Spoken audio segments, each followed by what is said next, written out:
Hi and welcome to this episode of Carlton Talks. Today we have Ashley and Sophia and Jacob. Sophia, do you want to have a look in that envelope and see what today's is all about? Do you think homophobia is still an issue in today's society? Yeah, I definitely think it's an issue in today's society, but the government and the community are doing a lot to help it and tackle it. Yeah, definitely, I agree with you, Jacob. I would say there's a massive difference between obviously the older generation, with the younger generation, which is obviously us.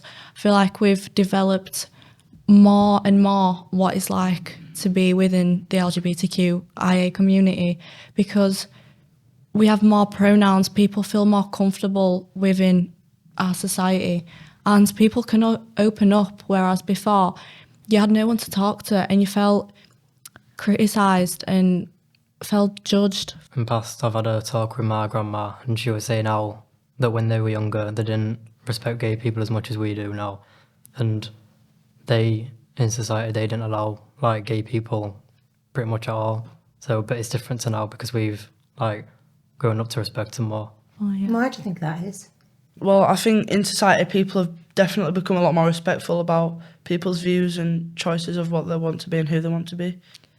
I feel like older generation have been brought up with this idea of you're born as a female, you stay as a female, you're born as a male, you stay as a male.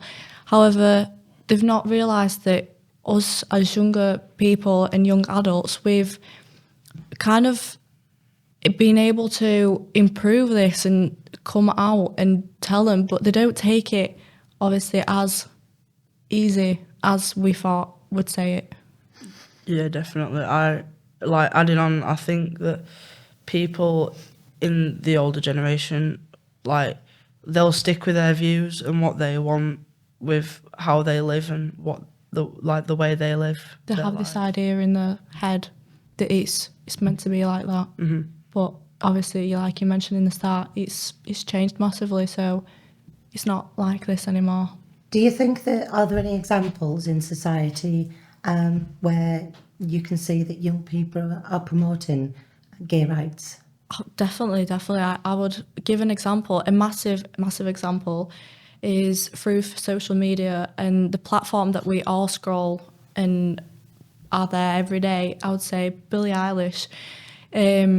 She's a massive influencer to all of us. Yeah, not all of us listen to her and listen to her songs, but obviously she had a massive impact to us because right at the start she commented on her liking men and women.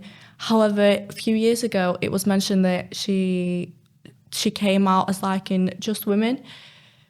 This proved, I was scrolling on Twitter obviously like everyone else, and I was reading the comments, and it really, really proved that no one changed their opinion about who she was, because it's who she was, her identity, and what made her the way she is. Even though she came out as lesbian, no one stopped following her for what she did. There's a footballer as well that was from Blackpool, and he was the first ever professional footballer to come out as gay. And obviously football's a big sport, so it probably touched a lot of hearts, of the older community maybe, because even if they don't support it, they will, because most of them are big football supporters, and one person coming out as gay will make people appreciate that it's not a bad thing. Do you think it made boys in younger schools or high school more confident about it? Yeah, definitely. I guarantee a lot more boys or girls will come out as being gay or lesbian just because of that reason, but there's loads of other reasons why as well.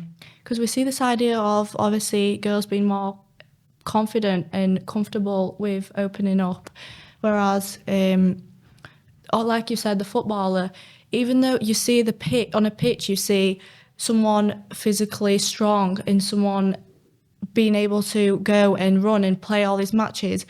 But if you think behind this footballer that you said, who came out as gay, his in mentality is quite strong as well. So nothing has changed him on what he is like on a pitch. It's just his views about who he likes is different. Yeah. So we've talked quite a bit, we've just touched on there, we've talked quite a bit about the wider community, but thinking specifically about schools, do you think that homophobia is still an issue in schools, or are people more open about their sexuality? There's always going to be some sort of homophobia in schools, but I think that school, especially Carlton, have done loads to like prevent it, and they've put loads of things in place to like for people to talk about it and stuff. Yeah, Carlton is a safe place, and we are here to talk about how we feel and our emotions, even though sometimes we don't feel like it. But Carlton has done massive things to help people come out, and obviously we hear these stereotypes being made in school, how that is so gay, and it makes the other person put them on the spot and make them feel maybe not uncomfortable, but not knowing what to say to that and how to react to it. They don't realise what it's an actual big thing, and it can have an impact on someone's life. So what are schools doing specifically to tackle this and the use of this language in the pejorative sense?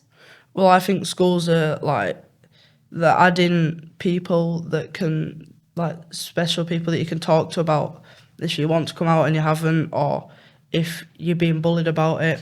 Safeguarding. Yeah, like someone said something about it. I think one of the misconceptions, certainly from the older generation, is that it was a choice to be gay.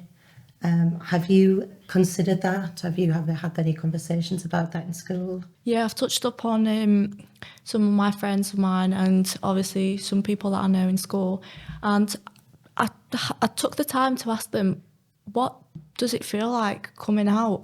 And not even coming out, what does it feel like having this feeling of yours and taking the choice, like we mentioned, taking the choice to be within this? And their reply was, it's who makes them what they are now, because their parents don't agree with it. But talking about it more and more, and them realising that it's all right that my kid chose to come out, and they're there to support them. Yeah, but there's always going to be parents that don't want to support it, but if you talk about it more and more, the parents or people will just get to accept it and they'll respect it more eventually. As painful as it is, yeah, I feel like at the end of the day, you want your kid to be happy, so you'll always be there for them. And understand they are who they are. Yeah. Stereotypes being made in school, obviously, in school, it's because we are in a very close community and we see these people every day, it's impacting more than in the outer world, where in the outer world you go and it's almost like you come out of your cage, and no one will be there to tell you things and comment on how your parents. How do you think it affects a young person if they're gay and they are faced with homophobic abuse? Well, I think that it'll affect young people a lot if they get homophobic abuse or like they get anything said to them, because kids just follow crowds and like they don't usually make their own decisions on what they want to do. They'll just follow like what people are doing. They might take it to heart and like overthink about what they actually look like or what they feel like, and that could cause like more problems than there already is.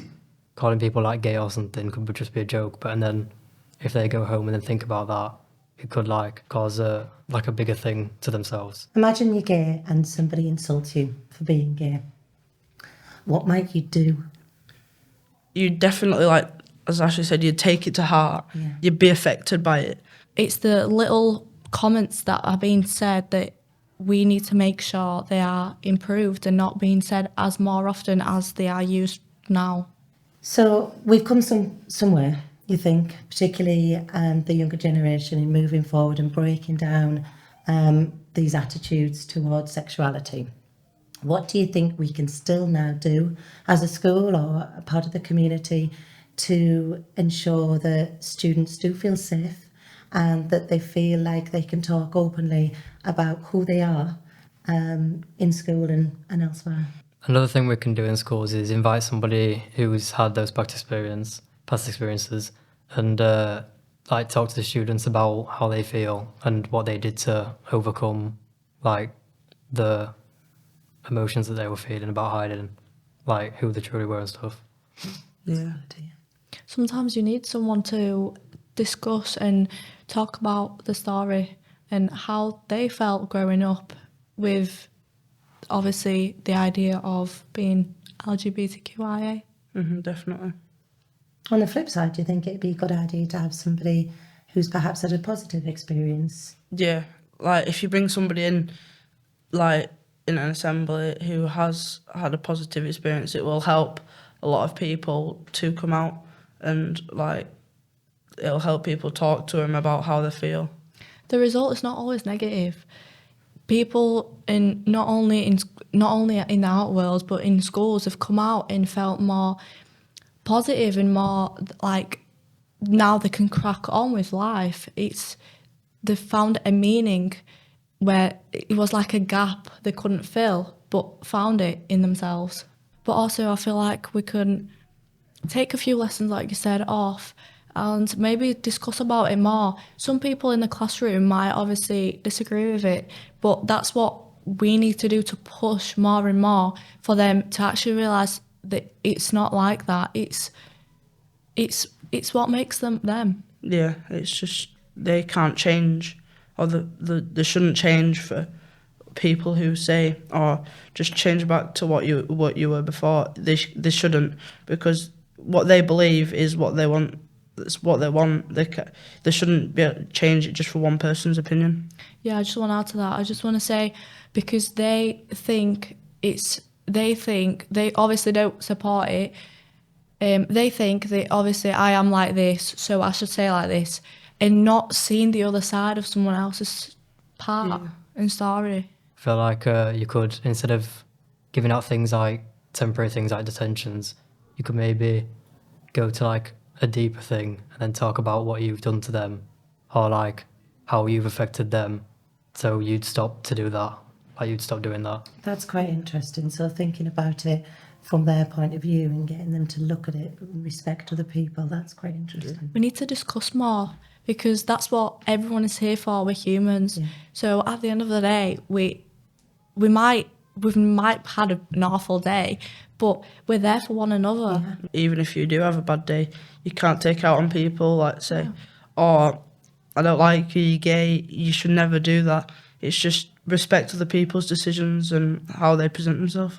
I won't mention names, but I had a girl who came out of this in a positive experience, and at first she was frightened about it, but realised that it's good. It's a good feeling. She didn't have anything at the back of her head, thinking even the comments that were being made. She felt good, and I was happy to know that obviously she feels this way because she shared it with me, and it makes Carlton more close as almost like one big family. That's lovely. Yeah. Fab, thank you guys. And on that note, we'll leave it there. Thank you.